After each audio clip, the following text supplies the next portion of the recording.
What was the dumbest thing you thought as a child? That if you drink while peeing you'll keep peeing until you stop drinking. Why are you drinking while peeing? First of all, I'm not, or rather I didn't, cause I didn't want to infinitely pee. I used to believe that night is brought about by clouds, dark ones, of course. Never felt the need to clarify this with anybody. It was an obvious fact. I used to think trees are made wind. Trees move. Wind happens. Can't explain that. Edit. My highest rated comment is about how dumb of a kid I was. Thanks for the silver, kind stranger. Tips Fedora carrot S. I was under the impression that there were tiny rats that lived inside of my stomach, and when they ran in their wheels for exercise it would make me need to pee. What the? I used to think that the sunlight rays piercing through overcast days were how new Power Rangers were selected. I wanted to be a Power Ranger really badly, so I was always sad when I couldn't be in a ray. That a blowjob meant you blow air in a boy's general direction. Thanks to my older siblings for making me believe that one. Lol. I knew it was more than in a general direction, but I did think the phrase was fairly literal. Poor first boyfriend. This was something that came up in middle school. Long story short, a boy comes back from the bathroom during a school event and proclaims he got a BJ, and stated, "I don't know why my dad makes a big deal about it. It didn't feel good at all. She just blew the whole time and I never got hard." When I was a young kid, maybe between 5 to 9, my dad took me to the tiny grass runway airport in my town, and we went on a short plane ride in a small Cessna around the valley. My dad sat in the back, and I was up front with the pilot. While we taxied off the ramp and out to the runway, I was given permission to move the yoke. I thought I was steering the aircraft the whole way. I told my mom that I taxied the plane. In school I told my class that I taxied the plane. In fact, it was so strong a memory that I grew up remembering the memory without evaluating the experience. I was home on leave from a naval aviation squadron when I was talking about that flight with my dad, and I was thinking about it,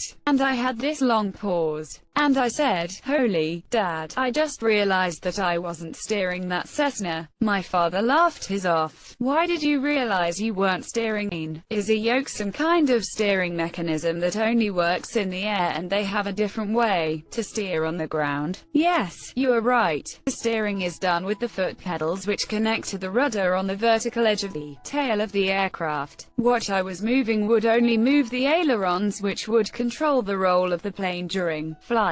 Because we were on the ground, the pilot was in full control of the taxi maneuver by steering with the foot pedals and controlling the throttle and prop. I used to think that once you finished a grade in primary school you became smarter than the teacher of that grade. When I was really young, I was convinced I was pregnant with a baby cat named Bridget. My family decided to see how long I would believe this, so they never told me how ridiculously impossible that was. I went on believing it for about 5 months, and then when the baby never came, I went to my mom and asked when Bridget would be born. She finally told me that boys can't get pregnant and humans can't give birth to cats. I was traumatized. Little me was so excited to be a cat father, and then it was ripped away from me. I was such a stupid kid. Edit. Since so many people keep asking, no, I never ended up getting a cat, and no I didn't a cat LMAO. This would have been around 6 years old, and I was raised Catholic and thought God put babies in your stomach, so I thought he put a cat in me. And as for the name I just really liked the name Bridget, and I still do. I'm sorry for your loss, but I am cry laughing at my desk right now. That all companies with a trademark were owned by my family, only because those were my initials. Is your name trademarked? Probably Trey Mark. I remember watching the movie Cocoon with my grandparents. I could not have been more than 4. For some reason I deduced that in order to become adults, children had to die in these pool cocoons and be reborn old. I freaked my cousins out and had a whole group of kids crying at a holiday party over our impending doom this year. Ruined Christmas pictures that year. Are you by chance a caterpillar? I believed hamburger and hot dog buns were only available for restaurant ants, not civilians. Mom used sliced bread at home to make burgers and hot dogs. I believed that until the age of 10. Can you imagine? Such dangerous items in the hands of the untrained public. Better leave it to the professionals. I thought that highways functioned like airport moving walkways. Imagine how fast we could go. Man in audience, what if we used 100% of the highway? That there's a tiny human inside the TV who executed what the remote was telling him to do. For example, when you press the button to increase the volume, he is being hit in a specific way that lets him know that he has to go and manually increase the volume. I imagined a barracks full of tiny men living in the tap who poured out little buckets of water when I used the sink. I thought that there would be a baby inside every girl's stomach as soon as she is born, and inside that baby's stomach too there would be a tiny baby, and that the baby keeps growing as we grow, and after getting married the doctors will cut the stomach and take the baby out to make space for another baby. That the Underground Railroad was a literal secret underground subway-style steam engine that Harriet Tubman was the conductor of. I don't know where I got messed up. See, while I understood it wasn't a literal railroad, I did think it was literally underground. Just secret tunnels from all over leading north. I'm 26. This is what I thought. Until just now. Edit. Glad to know a lot of you are on the same page. Thanks for all the updated facts.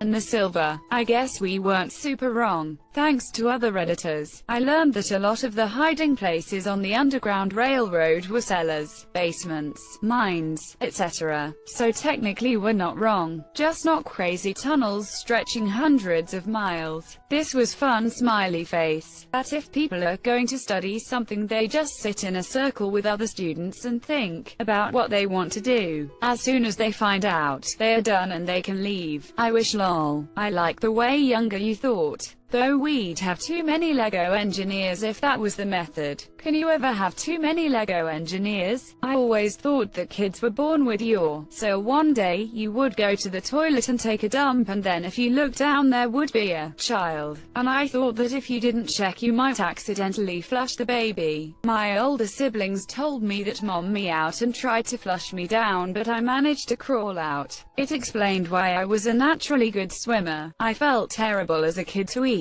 I wouldn't eat in front of people, and every meal I would find myself thinking, poor food, getting eaten, because I was convinced they had emotions. I anthropomorphized everything as a kid. I felt bad for the food I ate and for stepping on grass. The worst was stuffed animals. I remember we had a Christmas thing at school in first grade in which everybody brought a gift, and then the teacher drew numbers to see who would get to pick the next gift. There was a huge Cabbage Patch tea set that all of the girls were drooling over, including me. Well, my number was called first, but I skipped the tea set and picked this dirty old teddy bear because I could not stand the thought of him sitting there watching as everything else got picked before "Hi monsieur." Or, now I'm picturing a kid who had no money to buy a gift for the class exchange, so they brought in a well-loved teddy bear, feeling terrified that nobody will like it and be mad at him. But what's the first thing to go? Their teddy bear. Some sweet little girl skipped over an amazing tea set and picked the bear instead. I was vaguely aware of a TV show called Ironsides, about a lawyer in a wheelchair. Whenever I heard the word paralegal, I thought it meant a paraplegic lawyer. It made sense to me that people in wheelchairs could make excellent lawyers, based on the nature of the job and their physical limitations. I thought paralegals were lawyers who'd parachute to the scene of a crime so people would have their story straight before the cops showed up, like paratroopers. That is an amazing image. My uncle is a priest for an obscure Hindu offshoot religion, and he told me quite young that I shouldn't play sport because each person only gets a set number of breaths in their life, and getting out of breath used them up quicker. I used to spend hours laying in bed trying to make my breaths as long and slow as possible. In fairness, I actually have a decent lung capacity as an adult, so maybe it had a positive effect. Geez, that had to scare the out of you. Good breathing technique for relaxing, but not if you're afraid you're going to die. Yeah, he's weird with his religion. My grandmother died last year and we had her funeral in a Christian church. He was doing a eulogy and then decided to tell everyone he was a Hindu priest and read out a passage from his holy book.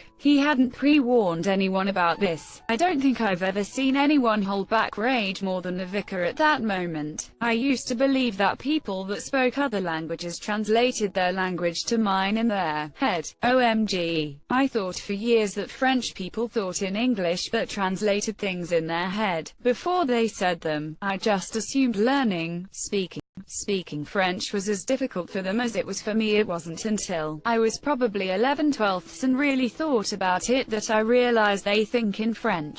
As a Finnish person, I actually think in English like 50% of the time. Benefits of learning a language well. Being able to think in multiple languages makes it easy for me to keep my thoughts in line when I can just switch languages to find words that best describe something. Grandparents were assigned to families. Like, I didn't know my grandma was my dad's mom this year. I don't know what I thought, but I remember being at my great-grandmother's funeral, and asking my mom why my grandma was crying. When she replied, she is sad because her mother died, I was like, head explodes. So that's why we had to go visit her all the time. I just assumed she was this random old lady, and I didn't like to visit her, because I couldn't be my rambunctious chatty little 4-year-old self. I then had to ask about all of our other relatives. I was 4 when my great-grandma died. I remember sitting with my grandma and she explained that great-grandma was her mom, so that kinda helped me understand why she was so sad. But then I asked, are you going to get a new mommy now? That made her laugh, so at least I was able to comfort her just a little. I thought if you left a video game on then a character would come out of the TV and kill you. I was a bit paranoid as a small kid. Building on that paranoia, I thought those "for sale by owner" and the existence of "just for sale" signs implied that many houses were for sale, not by owner. I thought sometimes a random person came to your house and put it up for sale without your consent. Little did I know I had discovered the concept of foreclosure. That the local mosque in my city was Aladdin's vacation home. Over there's the bakery. That over there is the bank. Excuse me. Oh, that? Haha. Well, that's Aladdin's vacation home. Own 2 credit cards and use them to pay for each other for infinite money, depending on your age at the time. That's actually a pretty good understanding of credit cards for a kid. Incorrect, sure, but better than most kids understand it.